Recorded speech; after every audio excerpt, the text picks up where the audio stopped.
aí, jovem! Muitas vezes as aparências enganam e a gente pode acreditar de pé junto que aquele amigo raditrado que a gente tem é a coisa mais conservadora que a gente viu na vida. Mas pode ser que na verdade a gente está de frente com alguém que não é muito diferente de um teólogo da libertação.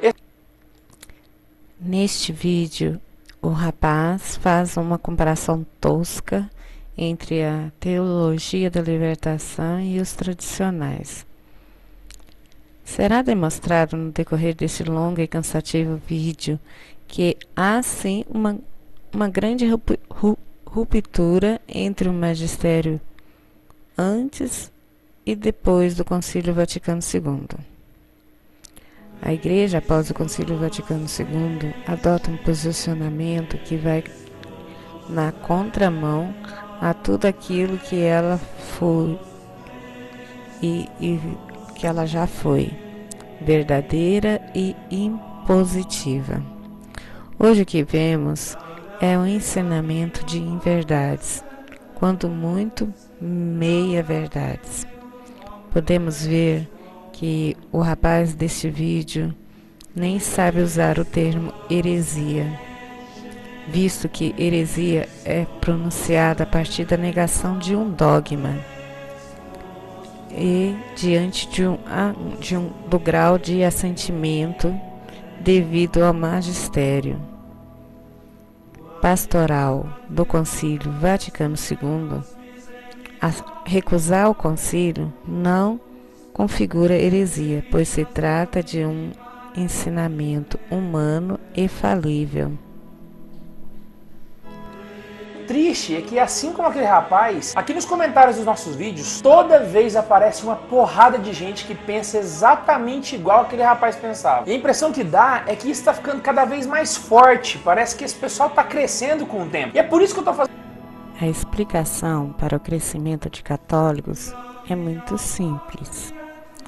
Os católicos tradicionais são um grupo que seguem estritamente a doutrina da Igreja. Por isso, eles possuem famílias numerosas, desenvolvem apostolados efetivos que, dentre muitos trabalhos, promove a abertura de escolas católicas e detém aquilo que nenhum outro grupo que se diz católico atualmente possui: o monopólio da verdade com V maiúsculo, pois esta, segundo nosso Senhor Jesus Cristo, liberta, que está em João 8:32. Que não aceita o Concílio Vaticano II e o Missal de Paulo VI, ou que pelo menos se opõe a um deles. E eles se dividem em diversos grupos, e é por isso que eu vou incluir aqui a galera também que fala mal do Papa Francisco, porque de certa forma eles acabam comungando dos mesmos. Os tradicionais não podem andar de mãos dadas com o sedevacantista, em razão de inúmeros motivos. Dentre eles é a promessa de nosso Senhor Jesus Cristo de que as portas do inferno não prevalecerão contra a Igreja, que está em Mateus 16, 18, 20. E também é que nós temos do último concílio infalível da Igreja, o trono petrino possui sucessão perpétua. Agora eu preciso te fazer uma pergunta. Percebeu? O concílio não mudou a doutrina, porque a doutrina não muda, ela é imutável. O que ela mudou foi a forma como a igreja apresenta essa doutrina para o mundo. É como se a igreja tivesse atualizado o seu software para uma versão 2.0. O programa é o mesmo, só mudou o layout. Esse é o jeito certo de você ler os documentos do concílio, pensando que a igreja fez uma continuidade. A doutrina ela continua, ela não muda, porque ela não muda mesmo, ela é imutável. O concílio não mudou a doutrina.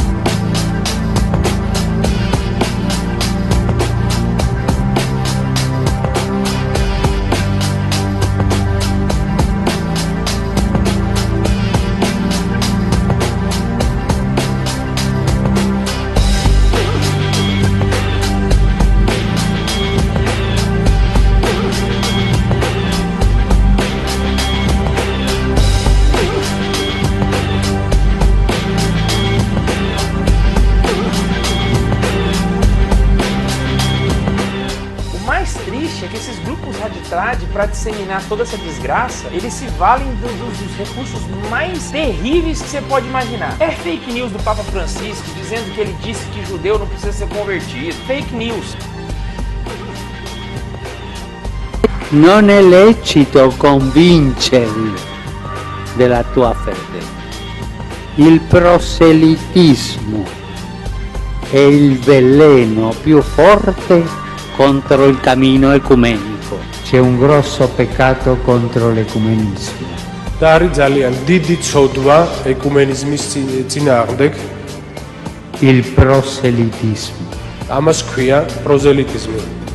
Mai si deve fare proselitismo con gli ortodossi. Tudo fake news. Io credo che le intenzioni di Martin Lutero non erano sbagliate e oggi luterani e cattolici, ma protestanti tutti, siamo d'accordo sulla dottrina della giustificazione, cioè, su questo punto tanto importante lui non è aver sbagliato. Que ele vai obrigar todo mundo a adorar Pachamama. Tudo fake news.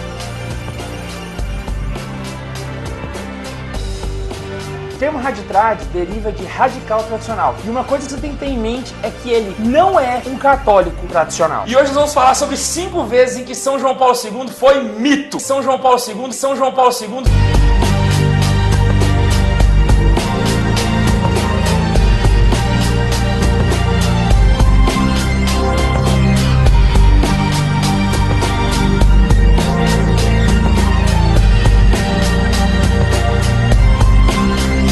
Aqui que eu quero explicar o tanto que as coisas são mais complicadas do que parece. Evangelizar o mundo moderno seria uma coisa muito simples se não fosse um fator muito crucial. A igreja estava praticamente num divórcio com o mundo moderno. As duas nunca deram certo. O negócio é que...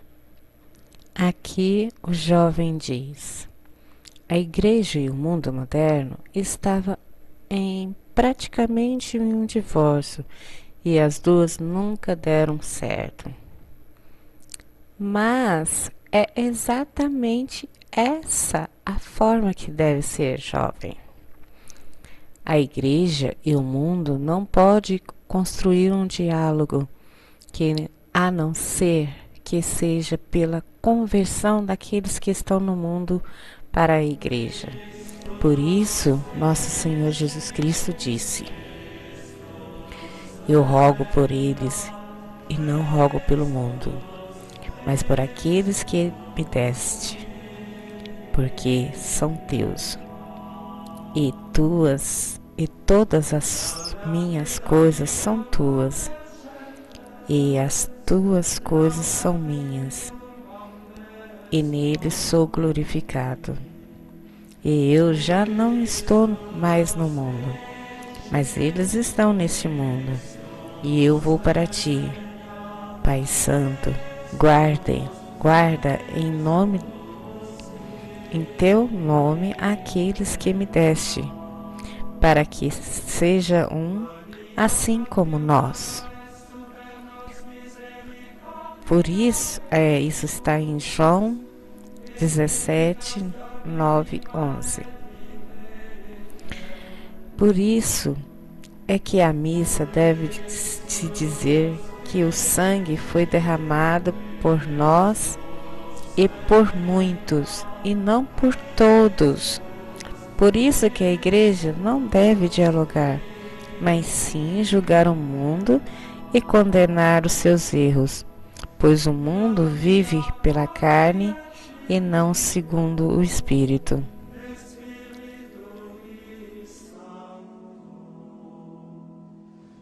Doutrina da fé. Essas confusões acontecem sempre. E é exatamente nesses momentos de tribulação que a gente tem que ser forte para permanecer junto com a igreja e não cair nesses extremismos ou nesses modernismos. Vamos lá. O jovem Opus Dei sequer sabe o significado de modernismo. O termo modernismo foi cunhado por São Pio X em sua encíclica Pascendi Dominici Crescis. para sintetizar todas as heresias que atemorizavam a Igreja Católica e que a faziam e fazem tremer até hoje, levando muitas almas ao inferno. Há diversos tipos de modernistas, que vão do filósofo ao teólogo, contudo, há um ponto comum entre todos eles: o encarar a fé como algo subjetivo e imanente que decorre de um sentimento pessoal de cada pessoa, considerando que o dogma é algo passível de evolução e que pode se adaptar ao sentimento religioso de cada época. Por isso, nem precisa dizer quem são os modernistas aqui, né?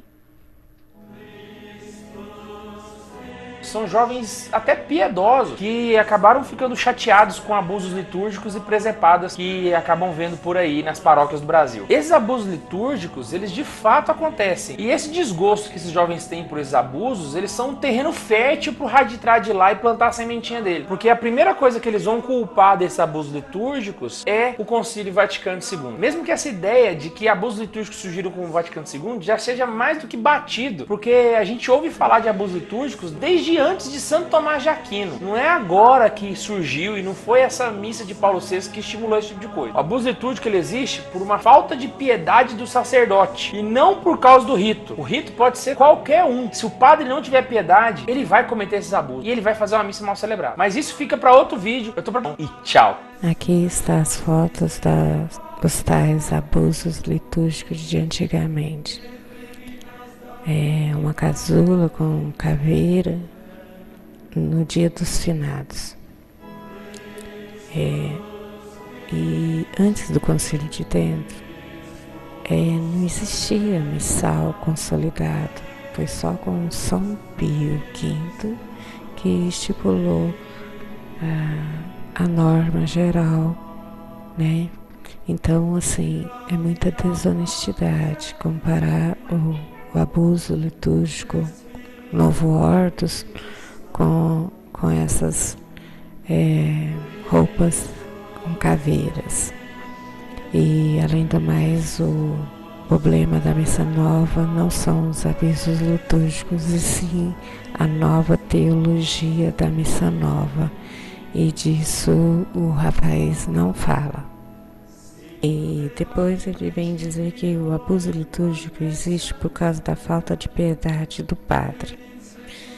Então, o missal de Paulo VI, além de ter removido diversos elementos que promovem a doutrina da fé católica, como a supressão ou modificação de trechos que transmite o caráter sacrificial da missa, como o ofertório, que foi substituído pela bênção judaica das refeições, possui rúbricas abertas que, ao invés de coibir, incentivam a prática de abusos diversos. Ademais, o próprio documento sobre liturgia do Concílio Vaticano II trabalha expressadamente que, em certas regiões, sobretudo nas missões, há povos com tradição musical própria, ao qual tem excepcional importância na vida religiosa e social. Estima-se como se deve e desce-lhe o sentido religioso desses povos com uma adaptação do culto à sua índole, segundo o artigo 39 e 40. Então, por isso, procura-se cuidadosamente, na sua formação musical, os missionários fiquem aptos, na medida do possível, promover a música tradicional desses povos nas escolas e nas ações sagradas. Dessa forma, o missal do Papa Paulo VI estimula a promoção das chamadas até missas afros, além de outras. De pesca esse jovem que já está com esse desgosto, ele começa a plantar algumas ideias na cabeça deles que são muito complicadas. Como a ideia de que existe uma missa ideal, impecável, sem defeitos, que a gente sabe muito bem que ela só vai existir no céu. Na hora do chá a gente já comentou sobre isso. E eu não tô aqui passando pano para Pois bem, o jovem fala que não existe missa impecável, sem defeitos, porque essa missa só vai existir no céu. Pois bem, a missa católica, que o rapaz ousa chamar de rito extraordinário, foi uma construção litúrgica sucessiva que vem desde os primórdios do cristianismo, o que confere sua integridade baseada em elementos instituídos pelos próprios apóstolos, ou seja, são frutos da revelação. Por isso, entre todos os ritos antigos, há pontos de convergência, e em todas as reformas decentes, seja a de São Gregório Magno, ou seja, de São Pio V, houveram movimentos de retorno de forma a se conservar aquilo que havia de mais puro no serviço litúrgico. Por isso, São Pio V ousou, na sua autoridade, na bula Quo Primo Tempore, para proibir as pessoas que mexessem no missal por ele promulgado, respeitando o direito adquirido dos ritos com mais de 200 anos e conferido a todo e qualquer sacerdote o direito de celebrar. Ainda que se questione a perfeição do missal, não há dúvidas que ele é o que há de melhor para oferecer a Deus no que tange liturgia romana. Portanto, o questionamento do jovem dinâmico não procede. E nós também seguimos opiniões de padres e de bispo com relação à legitimidade e à crítica da missa nova. Nós baseamos nos pareceres de diversos bispos, entre eles o estudo crítico promovido pelos cardeais Ottaviani e Bassi em 25 de setembro de 1969, as 62 razões para não assistir à missa nova, feita pelos padres de Campos, na época que eles não tinham se rendido por uma mitra que chamava União Sacerdotal São João Maria Vianney, e também na bula Quo Primo Tempore do Papa São Pio V, do Santíssimo Papa São Pio V. Sobre nós católicos não fazermos amizade, fala na Suma Teológica de São Tomás de Aquino, 1.4.2.3, que onde está a verdadeira amizade, aí está o querer e o mesmo não querer, tanto mais agradável quanto mais sincero. E então, concluindo, a amizade só faz sentido quando nos alivia o fardo e torna suave o caminho para a salvação. Não é à toa que outrora os santos como São Bruno trocavam a sua vida movimentada pelo silêncio de um monastério para viver com pessoas de mesma mentalidade. Só o que importa é a salvação. Só Deus basta, né? Como dizia Santa Teresa. Por isso, é melhor uma vida solitária e cristã do que uma vida cheia de amizades e que nos perdem pela ausência do sentido. Dizendo que ele disse que judeu não precisa ser convertido. Bicho, a criatividade é pouca, eles news. E eu vou fazer vídeos desmascarando um por um deles aqui no canal. O Vaticano II foi convocado pelo João 23 e ele tinha uma tarefa muito, mas muito complexa, que era descobrir a melhor forma da igreja evangelizar o mundo moderno. O líder judaico lembrou durante uma entrevista com a agência France Press que o Santo Padre concedeu a milhares de judeus certificados de batismo e conversão. Documentos que, durante o nazismo, podiam significar a diferença entre a vida e a morte. Tenenbaum também ressaltou o pioneirismo de João 23, que no domingo vai se tornar santo ao lado de João Paulo II no Vaticano. Foi o primeiro que sacou. Ele foi o primeiro Papa a abordar a questão da morte de Jesus de um jeito bem claro, uma questão delicada entre judeus e católicos.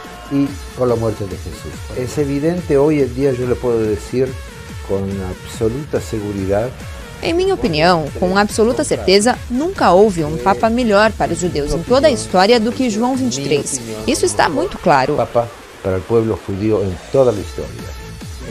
A Fundação Raoul Wallenberg é uma organização internacional que promove os valores de solidariedade e coragem das pessoas que se empenharam contra o Holocausto.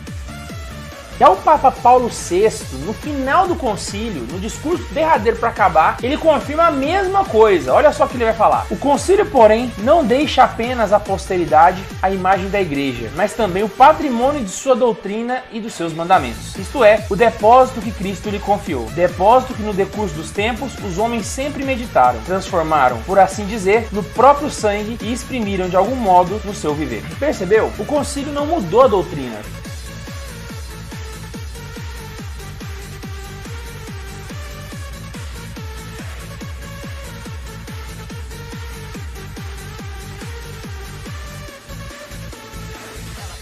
De um lado, tinha um João Paulo II que em 1995 disse o seguinte: graças ao sopro do Espírito Santo, o concílio lançou as bases de uma nova primavera na igreja. Ele não marcou a ruptura com o passado. Se estiver passando por Jerusalém, não deixe de visitar o Muro das Lamentações e una-se em oração com os judeus, honrando aqueles que crucificaram e blasfemaram nosso Senhor Jesus Cristo. Quarto passo: vá a uma sinagoga e incline sua cabeça com os judeus em oração pela vinda do Messias do judaísmo, isto é, do Anticristo, e diga que a antiga aliança continua valendo até os dias de hoje. Jamais denuncie o Talmud, aquele livro que afirma que Jesus está no inferno, ardendo em excremento fervente. Bento XVI está tentando acabar com uma das mais antigas polêmicas da Igreja Católica, que é a suposta culpa, responsabilidade dos judeus na morte de Jesus Cristo. Semana que vem o Papa vai lançar um livro em que ele diz que não há nenhuma base na Bíblia para essas acusações. O texto afirma que essa tese é fruto de uma interpretação errada das Escrituras. Nos anos 60, a Igreja Católica já tinha afastado essa crença de que o povo judeu era responsável pela morte de Jesus Cristo. As declarações de Bento XVI agora foram elogiadas por lideranças judaicas e até mesmo pelo primeiro-ministro de Israel, Benjamin Netanyahu. Fake news, fake news, fake news, fake news, fake news.